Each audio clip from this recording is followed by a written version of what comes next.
Hi friends, என்ன இப்படி சாம குமிஞ்சு கிடக்குதுன்னு பார்க்குறீங்களா? எங்கள் நிலைமையை நினச்சாலும் எங்களுக்கே அழுகையாக வருது ஃப்ரெண்ட்ஸ். பெஞ்ச 3 நாள் பெஞ்ச மழையில் தண்ணி எங்கள் தெரு ஃபுல்லாக தண்ணி, அதில் வந்து டேனேஜ் தண்ணி கலந்து எங்கள் போர்லலாம் கலந்துருச்சு ஃப்ரெண்ட்ஸ்.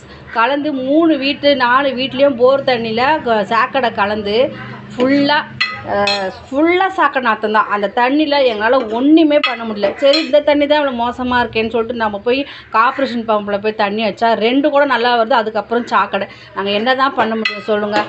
கேன் தண்ணி காசு கொடுத்து கேன் தண்ணி வாங்கி அதில் தான் காலைல பறித்து கிளம்பி போச்சு என் பொண்ணு. என் பையனும் அதை தான் குளிச்சுட்டு ஸ்கூல் கிளம்பி போனால், எங்கள் வீட்டுக்கு அதை பண்ணான்.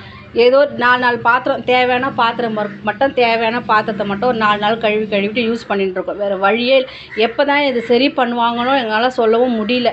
அவங்க கார்ப்பரேஷன்காரங்களும் சொல்லி ஒரு பிரயோஜனமும் இல்லை. அவங்களும் என்ன பண்ணுவாங்க? மெட்ராஸ் சென்னை ஃபுல்லாக இந்த பிரச்சனை இருந்தால் அவங்க என்ன பண்ணுவாங்க சொல்லுங்கள்? எந்த இடத்துக்கு தான் அவங்களும் போவாங்க? அவங்க மேலே நம்ம குறை சொல்ல முடியாது. ஃபுல்லாக இதே பிரச்சனை. எங்கே பார்த்தாலும் சாக்கடை அடிச்சுட்டு தண்ணி வெளியே வந்துட்டு அங்கங்கே ஃபுல்லாக நோண்டி விட்டால் அவங்க என்ன பண்ணுவாங்க சொல்லுங்கள்? நாங்களும் நேற்று ஃபுல்லாக ஒரு 10 பேர்கிட்ட போய் கம்ப்ளைண்ட் கொடுத்துட்டோம். வர நாங்கள் இன்ன வரைக்கும் வரல.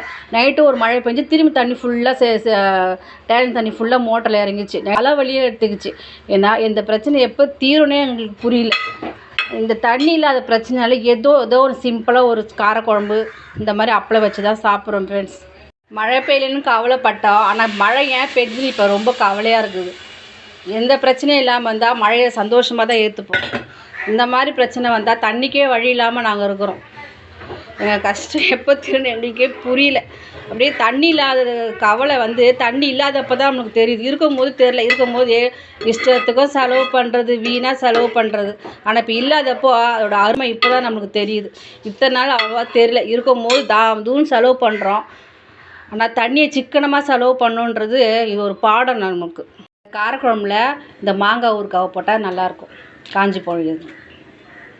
தண்ணி பிரச்சனை நேற்று ஃபுல்லாக ஹோட்டலில் தான் சாப்பிட்டோம்.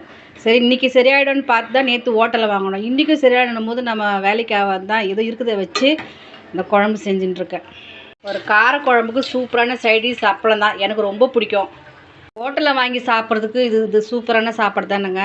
இன்றைக்கி எங்கள் வீட்டு சாப்பாடு சுட சோறு, மாங்காய் வத்தல் போட்ட காரக்குழம்பு, அப்பளம். பிடிச்சிருந்தா சப்ஸ்கிரைப் பண்ணுங்கள்.